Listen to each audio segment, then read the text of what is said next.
अर्धकाय महावीर्यं चंद्रादित्य विमर्दनम सिंहिका गर्भ संभूतम तम राहुम प्रणयाम्यहम। नमस्कार प्रिय दर्शकों, आज मैं हाजिर हूँ आपके समक्ष राहु ग्रह विश्लेषण लेकर। मित्रों, राहु तमोगुणी मलिन स्वभाव का मलिच्छ ग्रह है। दक्षिण पश्चिम दिशा का स्वामी, वायुतत्व प्रधान, सदा वक्री चलने वाला यह ग्रह मित्रों, काल पुरुष की कुंडली में इसे कोई राशि प्रदान नहीं की गई। जिस ग्रह के साथ ये बैठता है या जिस राशि में ये बैठता है उस राशि के स्वामी का प्रभाव ग्रहण कर वैसा ही ये प्रभाव देता है। मित्रों, आज हम आपको आगे एक हमारे कमेंट के माध्यम से दर्शक विजय कुमार जी की कुंडली का विश्लेषण, संक्षिप्त विश्लेषण हम करेंगे आपके समक्ष। इनका केवल एक प्रश्न है, उसके पहले हम राहु के प्रभाव को कुंडली में देखते हैं। मित्रों, राहु लग्न में बैठ जाए तो लग्न में बैठकर राहु की 3 दृष्टियां होती हैं। मित्रों, राहु पंचम, सप्तम और नवम दृष्टि से, लग्न में बैठकर राहु पंचम से ज्ञान को, सप्तम से वैवाहिक दंपत्ति भाव को और नवम से भाग्य को प्रभावित करता है। पापी ग्रह पाप प्रभाव में हो तो ज्ञान के संबंधित, उसके शिक्षा संबंधित व्यवस्था में हर प्रकार से विघ्न उत्पन्न करता है। सप्तम भाव में उसकी दृष्टि पड़ने के बाद अगर किसी पापक ग्रह की दृष्टि और इस भाव में पड़ जाती है, जैसे विच्छेदात्मक दृष्टि सूर्य की पड़ जाती है, मंगल की दृष्टि पड़ जाती है, तो इस जातक के वैवाहिक जीवन की व्यवस्था में बहुत सारी अड़चनें आती हैं। भाग्य के बल में राहु सदैव जो है लग्न में बैठकर नवम दृष्टि भाग्य पर पड़ती है, भाग्य के बल को कम करता है, भाग्य में अनेकों अड़चनें प्रकट करता है। मित्रों, धन भाव में राहु अगर बैठा हो, खूब संपदा का मालिक बनाता है, लेकिन साथ में ही पारिवारिक संपत्ति के लिए कानूनी अड़चनें खड़ा करता है। यहाँ बैठकर राहु की दृष्टि, पंचम दृष्टि रोग, रिपु, ऋण भाव में पड़ेगी। इस भाव संबंधित अनेक प्रकार की तकलीफ पैदा करता है, रोग में बांध देता है। अगर इस भाव संबंधित, इस भाव पर अन्य पापक ग्रह की दृष्टि पड़ गई तो जातक सदैव ऋण में बना रहता है। मित्रों, सप्तम दृष्टि आयु मृत्यु भाव में पड़ती है। सप्तम दृष्टि यहाँ पड़ने से उस जातक के आयु में, उस जातक के आयु को क्षीण करता है। और नवम दृष्टि उसकी कर्म भाव में पड़ने से यहाँ पर उसके कार्य में उतार चढ़ाव, उसके पिता के साथ उसके संबंध में विच्छेद उत्पन्न करता है। मित्रों, हम आगे देखते हैं। राहु अगर पराक्रम में हो, राहु पराक्रम में बैठकर त्रिकट एकादश से राहु का प्रभाव अच्छा होता है।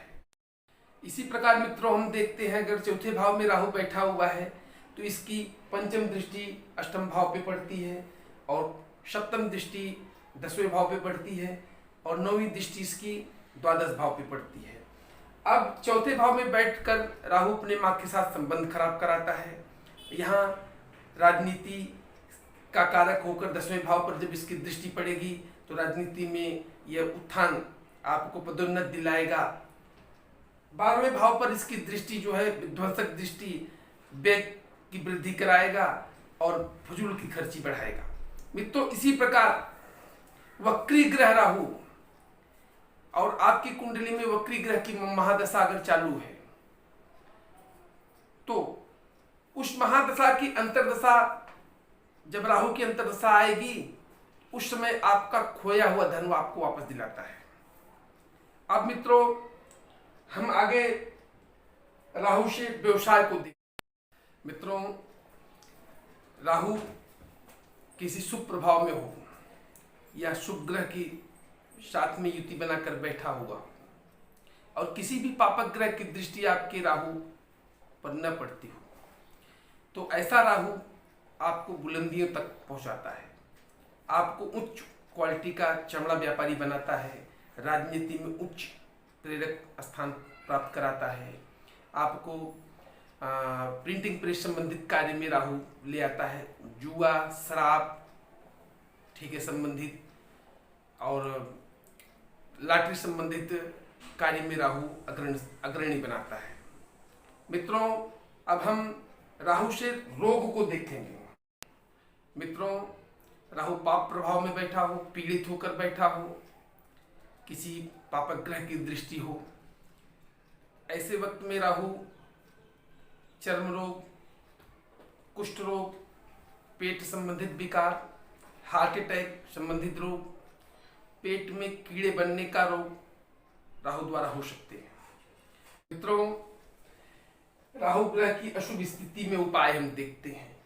जाप, दान, व्रत और रत्न, यह 4 माध्यम से राहु को शांत किया जा सकता है। मित्रों, राहु जब भी हमारी कुंडली में अशुभ स्थिति में बैठा हुआ, पाप प्रभाव में बैठा हुआ है, तो हम उसके ओम भ्राम भ्रीम भ्रौम सह राहवे नमः जाप के माध्यम से उसे शांति प्रदान कर सकते हैं। दान में मित्रों, काली चीज, काली उड़द की दाल, इसके साथ में काला कंबल का दान करके हम राहु को शांत कर सकते हैं। काला चप्पल भी राहु को देकर हम शांत कर सकते हैं। मित्रों, व्रत, राहु शनिवत है और शनि के साथ उसका अच्छा संबंध होता है, तो शनिवार के दिन का किया हुआ व्रत जो है राहु की शांति के हेतु बहुत सहायक होता है। अब हम रत्न की बात करते हैं। राहु, मित्रों, राहु का रत्न जो है गोमेद है। राहु का रत्न गोमेद है। गोमेद धारण करने से, लेकिन रत्न कुंडली में राहु किस स्थिति में बैठा है, किस ग्रह के साथ बैठा है, उसकी क्या व्यवस्था है, उसको देखकर ही हमें रत्न धारण करना। व्रत, मित्रों, राहु का स्वभाव शनिवत होता है, तो शनिवार का व्रत जो है राहु के लिए शुभकारी होता है। शनिवार के दिन व्रत रखना चाहिए, भगवान भोलेनाथ के मंदिर जाना चाहिए, भगवान को जल अर्पित करना चाहिए। भगवान को जल अर्पित करने से भी राहु शांत होता है। कुंडली में राहु और केतु के मध्य अगर सभी ग्रह हों तो मित्रों एक दुर्योग निर्माण होता है, जिसे कालसर्प योग कहते हैं। इसके लिए हम एक अलग से नया वीडियो बनाएंगे और उस पर आपको समझाएंगे। मित्रों, आगे हम देखते हैं, हमारे ये विजय कुमार जी हैं। विजय कुमार जी का जन्म नागपुर में हुआ है। इन्होंने कमेंट के माध्यम से हमें कुंडली भेजी है। इनका केवल एक प्रश्न है मित्रों, इस मीन लग्न की कुंडली में हमें किस ग्रह का रत्न धारण करना चाहिए। मित्रों, हम देखते हैं इनकी कुंडली का विश्लेषण। मित्रों, मीन लग्न, धनु राशि की ये कुंडली। मित्रों, मीन लग्न गुरु से प्रभावित लग्न है, जल तत्वीय लग्न है। धनु राशि पर वर्तमान में उतरती हुई शनि की 7.5 है। इसके विपरीत इनकी कुंडली में मित्रों इस समय वर्तमान में राहु की दशा चल रही है, जो 2031 तक चलेगी, और राहु की दशा में भी शनि की अंतर्दशा है। शनि की अंतर्दशा, शनि का प्रभाव इस कुंडली में हम देखते हैं। शनि मित्रों इस कुंडली में बैठे हुए हैं चंद्रमा के साथ। शनि की 7.5 में शनि और चंद्रमा का एक साथ में बैठना, मन को अशांत करना, यह पर्याप्त है इस कुंडली की व्यवस्था को बिगाड़ने के लिए। मन के हारे हार है, मन के जीते जीत।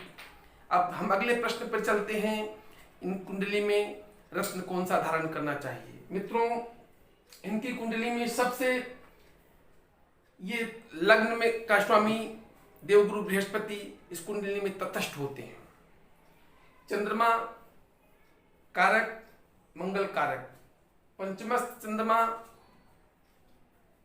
और मंगल जो है भाग्येश, भाग्येश तीसरे भाव में बैठकर भाग्य को देख रहे हैं। बल 17 डिग्री पे है, इसलिए ये बलवान है। हमें इस कुंडली में मंगल का रत्न धारण करना चाहिए। मंगल का रत्न धारण करना चाहिए, लाल मूंगा धारण करना चाहिए।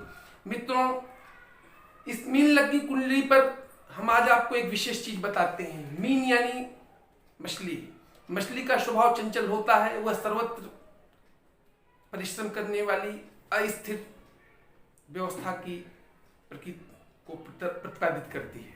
मित्रों, पराक्रम में मंगल बैठकर भाग्य को देख रहे हैं। पराक्रम वृष राशि, पृथ्वी तत्व स्थित